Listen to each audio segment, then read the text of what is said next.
오늘 우리에게 주시는 하나님의 말씀은 구약성경 예레미야서 13장 1절부터 11절까지 말씀입니다. 구약성경 1072페이지 예레미야서 13장 1절부터 11절까지 말씀입니다. 교독하겠습니다. 마지막 절은 같이 읽겠습니다. 여호와께서 이와 같이 내게 이르시되 너는 가서 배띠를 사서 내 허리에 띠고 물에 적시지 말라 하시기로 여호와의 말씀이 다시 내게 임하여 이르시되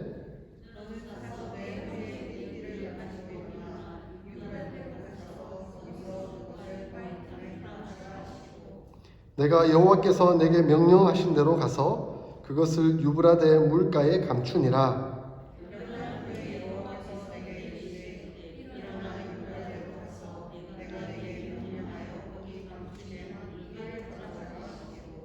내가 유브라데로 가서 그 감추었던 곳을 파고 띠를 가져오니 띠가 썩어서 쓸 수 없게 되었더라. 여호와께서 이와 같이 말씀하시니라. 내가 유다의 교만과 예루살렘의 큰 교만을 이같이 썩게 하리라.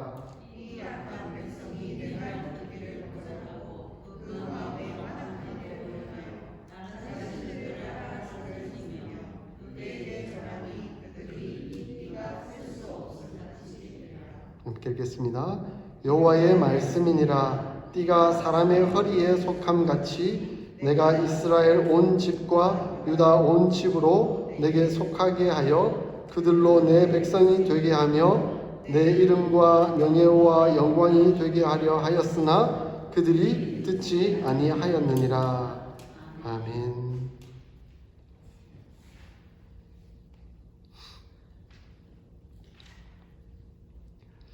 저는 기차를 참 좋아합니다. 어렸을 때부터 기차를 너무 좋아했습니다. 제가 어렸을 때 요즘과 같이 이 미디어가 발전하지 않은 시대니까 딱 TV만 볼 수 있는 그런 시대였잖아요. 막 흑백에서 이제 칼라로 넘어가던 그 시대에 제가 너무너무 좋아했던 만화 영화가 있었습니다. 은하철도 999 들어보셨어요? 저 어린 시절에 이제 TV를 너무 이제 보고 싶어 했던 만화 영화이기도 합니다. 근데 그게 꼭 주일 아침에 했어요. 그래서 교회 가야 되는데 교회 가는 시간에 그거 다 보고 가려고 엄마랑 싸우기도 하고 또 힘든 혼나기도 하고 했던 그런 시절들이 기억이 납니다. 저는 학교 과목을 미술을 좋아하진 않지만 그림 그리기를 유독 하긴 했는데 그림을 그리면 항상 기차 그림을 그렸습니다. 전기기관차도 그리고 그때 당시에 디젤 기관차도 그리고 하여튼 그렇게 기차 그리는 것을 좋아했습니다. 어쨌든 저는 기차를 좋아했고 할머니 집에 할아버지 집에 간다 그러면 기차를 타고 갔는데 그 기차 타고 가는 게 너무너무 좋았었습니다. 기차의 목적이 있습니다. 기차의 목적은 출발지에서 목적지까지 안전하게 잘 가는 것입니다. 근데 그 기차는 레일 위에 그 궤도 위에 있을 때 안전하고 그 목적을 이룰 수가 있습니다. 얼마 전에 한국에서 뉴스가 나왔죠. SRT가 탈선해서 기차가 넘어졌다. 그래서 여러 사람이 다치기도 하고 이후에 이제 기차 수습할 때까지 계속 기차가 연착될 수밖에 없는 안타까운 그 뉴스가 나왔습니다. 그나마 다행입니다. 기차는 한번 사고가 나면 인명피해가 굉장히 큰 사고가 날 수도 있는 것이죠. 그래서 굉장히 위험합니다. 그래서 그 열차가 마치 레일 위에서 탈선하게 되면 얼마나 큰 사건, 상황이 벌어지는가 하는 것을 그대로 보여주는 것이죠. 열차는 그 존재의 의미가 바로 레일이라는 그 궤도라는 위에 있을 때의 그 존재의 의미를 바르게 가질 수가 있는 것입니다.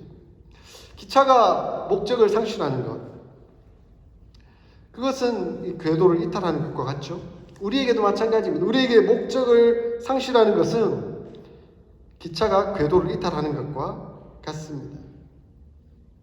그러므로 우리는 우리의 존재 목적이 무엇인지를 생각지 못하고 그 존재의 목적을 상실해 버린다면 마치 잉여인간, 그러니까 남는 인간, 필요 없는 인간 되어버리고 말 것입니다. 제가 왜 이 본문을 오늘 설교 제목으로 설교 본문으로 삼았냐면 요즘 우리가 열왕기서와 역대기서를 읽고 있지 않습니까? 그 열왕기서와 역대기서를 읽으면서 여러분 그 왕들의 이야기 기분 좋던가요? 무너지죠. 같이 무너지는 그런 느낌이 있습니다. 그나마 열왕기서와 역대기서 같은 왕들의 기록을 가지고 있지만 사실은 기록 목적이 좀 다르긴 해요. 열왕기서는 북이스라엘 중심으로 기록됐고 역대기서는 남유다 왕국 중심으로 기록됐습니다. 그리고 기록 시기도 다릅니다. 열왕기서는 이스라엘 남유다가 멸망되는 그 시기, 멸망한 그 다음에 기록되었지만 이 역대기서는 포로 귀환이 이루어지는 그 시기에 쓰여졌습니다. 목적이 다르겠지요. 열왕기서는 왜 이스라엘이 멸망할 수밖에 없는가? 그것이 목적입니다. 그런데 역대기서는 멸망한 이스라엘이 왜 회복될 수밖에 없는가 하는 것이 목적입니다. 그래서 열왕기서는 좀 부정적으로 쓰여졌어요. 이스라엘 백성들, 북이스라엘 중심으로 지은 죄들을 부각시키면서 지어졌죠. 왜냐하면 이 죄 때문에 이스라엘이 멸망할 수밖에 없다. 근데 이제 역대기서는 남유다 왕국 중심으로 우리가 이렇게 부족하고 연약하지만 하나님의 백성이기에 하나님께서 유다 왕국을 다시 회복시키신다. 다시 포로 귀환시키시고 하나님 나라를 재건하신다 하는 그 목적으로 쓰여졌기 때문에 소망을 보여주는 책이라고 말할 수가 있겠죠. 그래서 같은 왕들의 이야기지만 좀 다른 목적, 다른 내용으로 쓰여져 있는 것을 볼 수가 있습니다. 어쨌든 참담하게 북이스라엘이 이미 멸망했습니다. 이 예레미야서가 쓰여진 당시에 북이스라엘이 멸망했을 뿐만 아니라 이제 남유다 왕국도 서서히 멸망해 가고 있는 그 시기입니다. 예레미야서 1장 3절에 보면 이 예레미야가 활동했던 왕들의 이름이 나와 있습니다.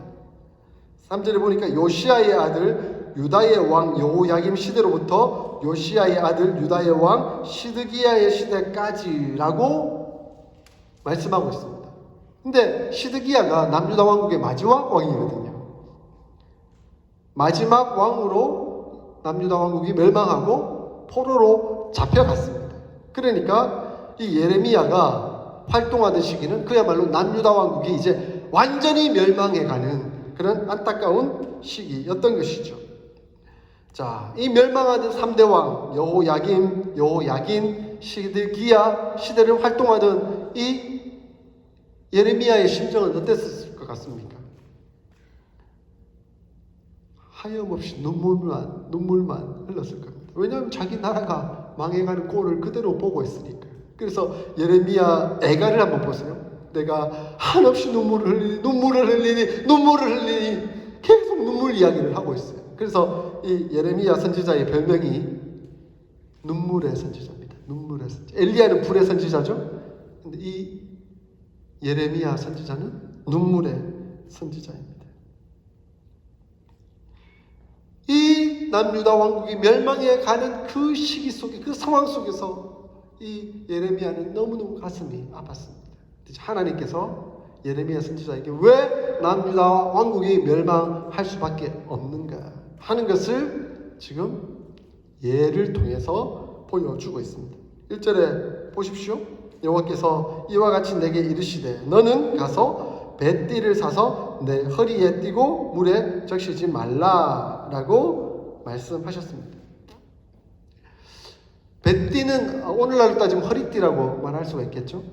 그죠? 쉽게 이렇게 묶을 수 있는 천으로 이루어져 있습니다. 그런데 이 배는 극히 물에 약합니다.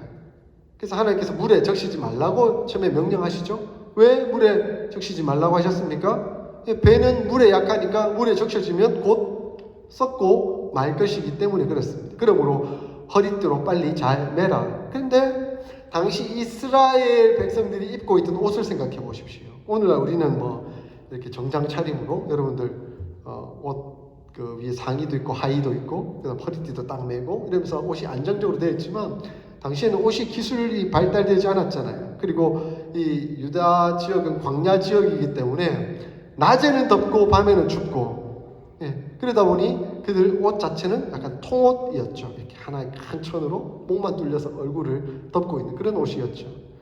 그런 옷 밤에는 이불로 쓰기도 하고, 예, 그런 옷을 입고 있다 보니까 그 옷을 입고 활동하기는 여간 거추장스러울 수가 없는 거예요. 불편하죠. 그래서 꼭 필요했던 것이 바로 허리띠였습니다.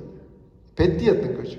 배띠를 매야만 팔을 자유롭게 움직이면서 활동할 수가 있는 것입니다. 그러므로 이 배띠는 아주 중요한 목적, 바로 옷을 여미고 허리를 동이는데 사용되는 것이었습니다. 근데 그 목적에 맞게 하나님께서 허리에 동이고 있으라, 허리에 메고 있으라 라고 처음에는 명령하셨습니다. 그런데 4절에 보니까 이제 하나님께서 다른 명령을 내리시죠.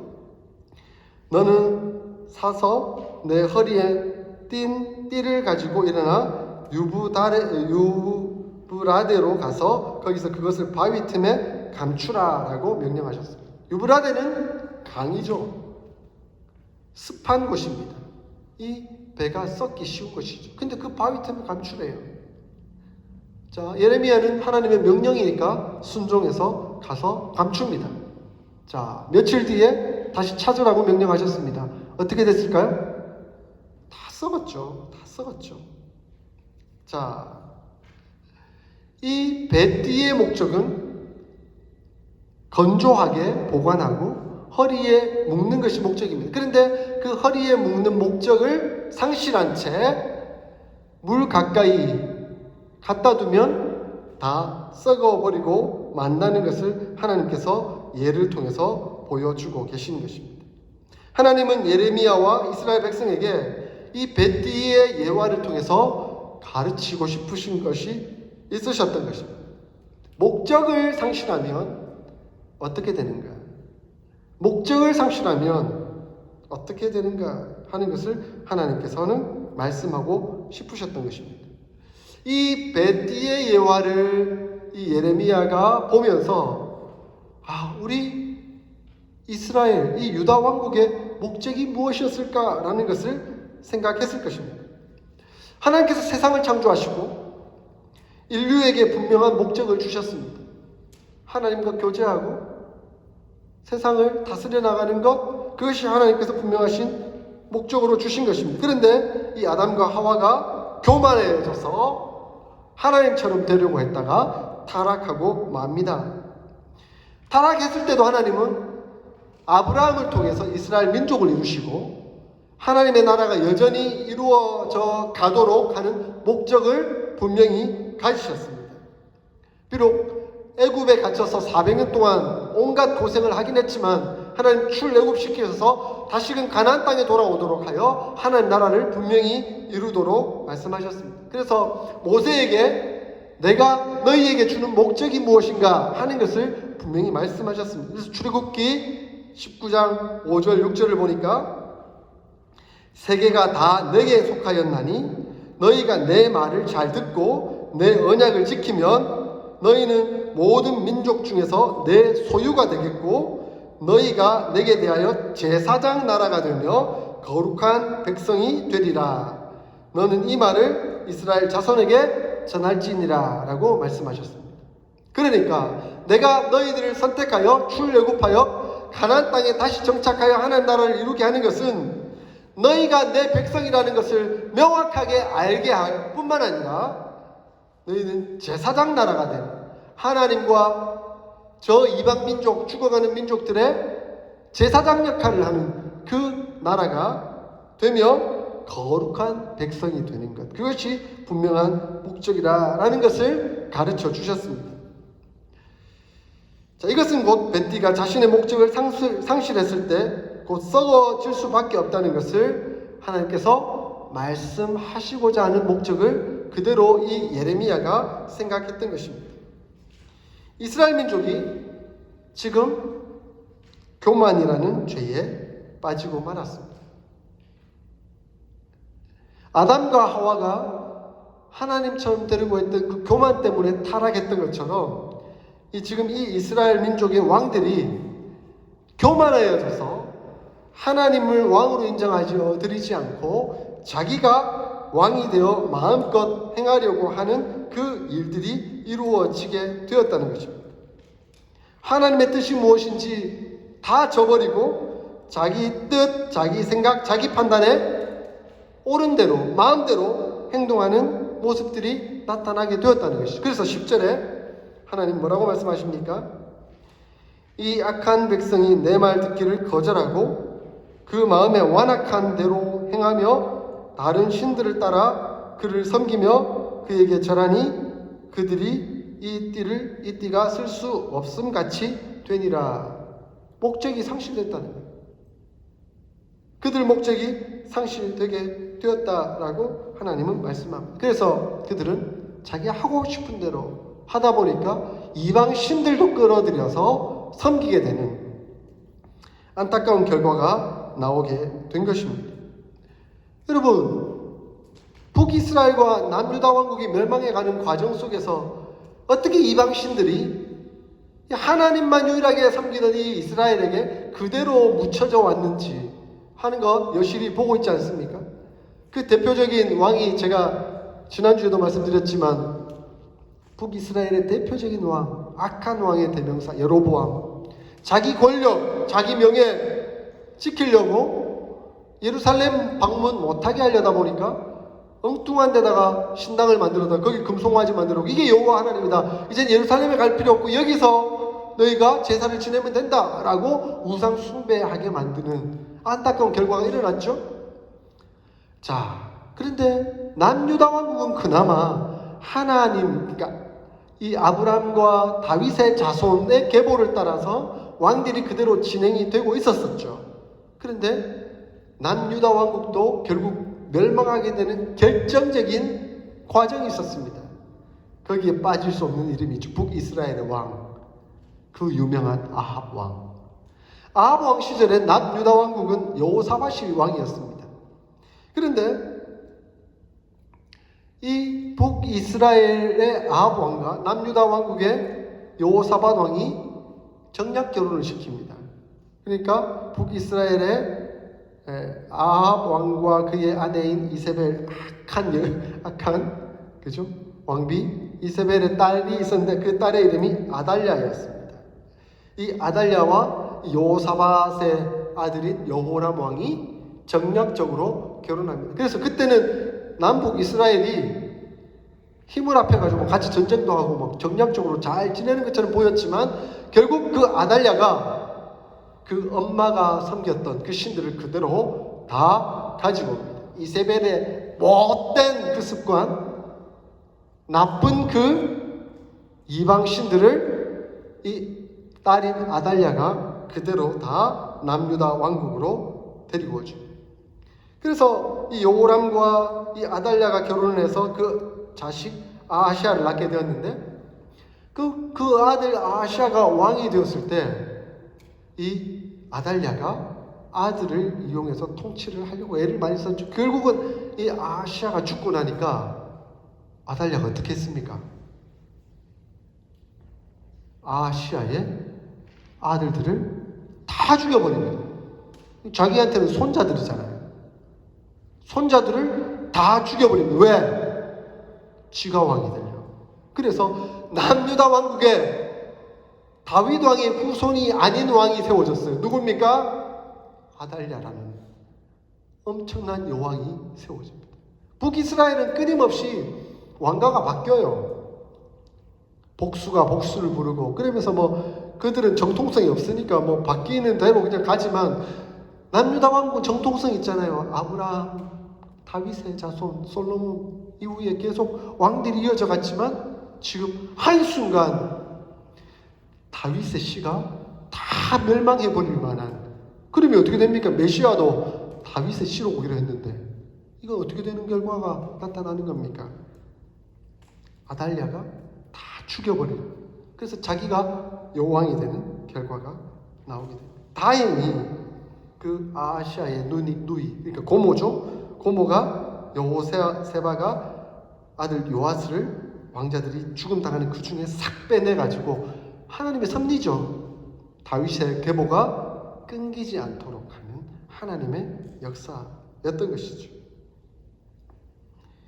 결국 아달랴가 죽고 난 이후에 다시 이 요아스가 왕이 되었지만 우상 숭배의 그 길로 갔던 그 길은 변치 않고 안타까운 결과로 그대로 나오고 있는 것을 봅니다.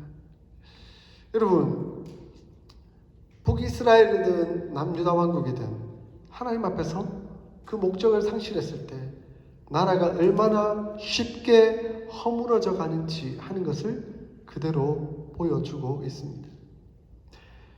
한 가정이 가정을 이루고 그 가정의 목적을 따라서 열심으로 서로 행복하게 잘 살면 그 가정은 어떤 상황과 상관없이 잘 갑니다. 그런데 그 가정에 목적이 상실하면 가정이 파괴되는 경우를 많이 봐요. 가정의 목적은 뭡니까? 서로 사랑하고 서로 보호하고 서로 보존해 주는 것이 가정의 아름다운 목적입니다. 그런데 사랑이 파괴되고 돈이 목적이 된다든가 어떤 다른 관계가 목적이 되면 가정이 파괴되는 것과 마찬가지로 나라가 특히 이스라엘 남유다 왕국이 하나님의 나라로 이루어졌다면 하나님을 향해서 영광 돌리며 서로 하나님 사랑, 이웃 사랑이라는 그 목적을 함께 이루어 나가면 행복한 하나님의 나라가 되겠지만 그것이 상실되면 이스라엘 나라는 완전 파국으로 갈 수밖에 없다는 것을 그대로 보여줍니다. 안타깝게도 시드기야가 남유다 왕국의 마지막 왕이었습니다. 바벨론과 애굽의 전쟁을 통해서 결국 이 유다 왕국도 짓밟힘을 당하죠. 그래서 바벨론이 3차에 걸쳐서 침공하게 됐을 때 1차, 2차에 걸쳤을 때 여러 가지 사건들이 많았죠. 그래서 여호야김이 왕이 됐는데 여호야김을 폐위시키고 그의 삼촌인 여호야긴이 왕이 됐다가 결국 폐위되고 마지막 시드기야가 왕이 됐는데 이제 3차 침공 때 이 시드기야가 포로로 잡혀가게 됩니다. 근데 얼마나 처참하게 나라가 망하는 거예요. 보세요.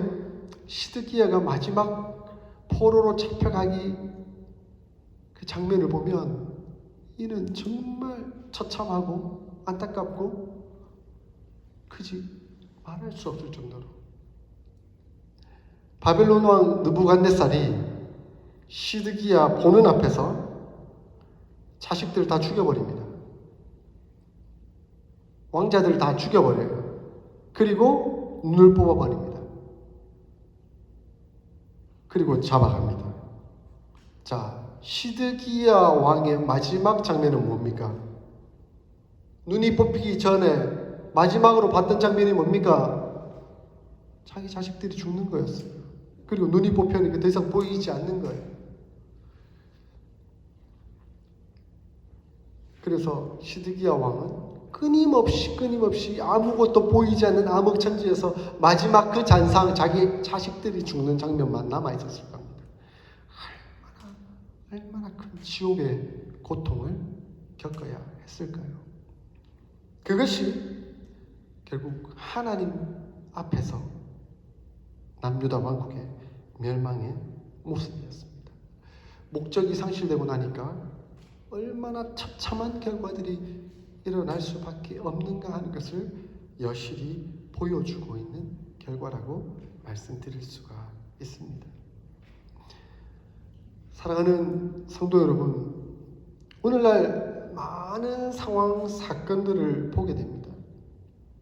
많은 사람들이 목적을 상실하고 그 목적대로 살아가지 않을 때 어떤 결과들이 일어나고 있는가 하는 것을 그대로 보게 됩니다. 얼마 전 뉴스를 통해서 자기가 사랑하던 여자, 근데 이게 데이트 폭력이죠. 자기가 너무 좋아하는 그 여자, 그래서 사랑하면 잘해줘야 될 거 아니에요. 그런데 습성이 나오는 거예요. 이 죄의 습성. 막 때리고 이렇게 하다 보니까 여자친구가 안 만나주는 거예요. 안 만나주는 거예요. 그러니까 못 만나니까 강제로 만나려니까 경찰에 신고했어요. 경찰에 신고하고 나니까 이제 경찰이 강압적으로 못 만나게 하니까 앙심을 품은 게 내가 너를 얼마나 사랑하는데 내 사랑에서 벗어나? 내가 너를 죽이고 말겠다. 그래서 칼을 들고 숨어 있다가 그의 어머니를 만난 거예요. 여자의 어머니. 그 어머니가 말리고 못 만나게 하는 그 어머니를 죽여버린 거예요. 뉴스에 나오는 사건이죠. 목적이 뭡니까? 사랑? 이거는 목적이 상실된 거죠. 올바른 사랑이란 전혀 그런 가치가 아님에도 불구하고 엉뚱한 결과로 나온 현실적인 모습이 그것이었던 것이죠.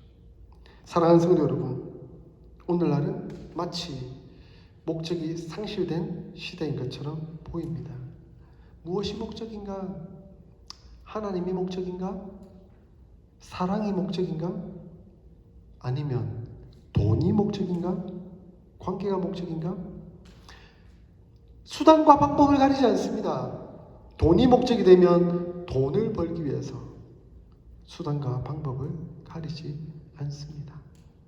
아버지를 죽여서라도, 어머니를 죽여서라도, 보험을 들어서 마치 사고로 죽은 양, 그래서 보험금을 타는 것이 목적이 되어버리는 그런 시대를 살고 있습니다.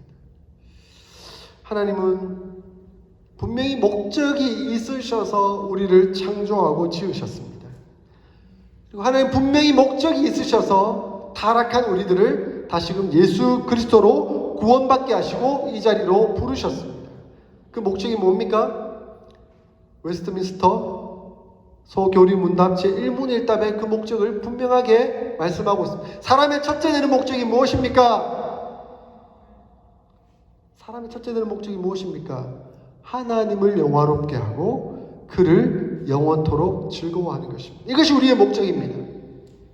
하나님이 인간을 창조하신 목적은 하나님께 영광을 돌리고 그 영광을 돌리기 위해서 그 안에서 우리 하나님과 교제하며 은혜를 나누며 살도록 하는 것이 목적으로 두셨습니다. 그런데 인간이 타락하여서 더 이상 하나님을 만날 수 없는 그 지경에 이르게 되니까 하나님께서 독생하신 아들 예수 그리스도를 보내주시면서까지 십자가에 못 박혀 죽게 하시까지 그 일을 하시면서 우리를 다시금 회복시키시고 부르셨습니다. 목적이 무엇입니까? 하나님을 영화롭게 하고 그를 영원토록 즐거워하도록 하기 위함입니다. 그 목적에 합당하게 살고 계십니까? 하나님께 영광 돌려드리며 주님과 교제하며 은혜와 기쁨의 삶을 살고 계십니까? 하나님을 사랑하고 이웃을 사랑하는 그 목적에 부합한 삶을 살고 계십니까?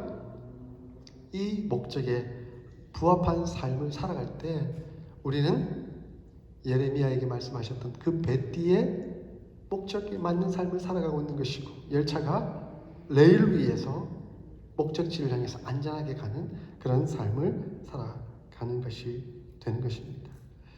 당장은 좀 불편하고 답답하고 어렵고 힘든 삶, 과정이 될 수도 있습니다. 그러나 목적만 분명하면 안전합니다. 열차가 레일 위에 있을 때 가장 안전한 것처럼 목적만 분명하면 안전합니다. 왜냐하면 하나님께서 우리의 아버지가 되어주시고 우리를 지키시며 보호하고 계시기 때문에 그렇습니다. 내일 일은 내일이 염려할 것이죠.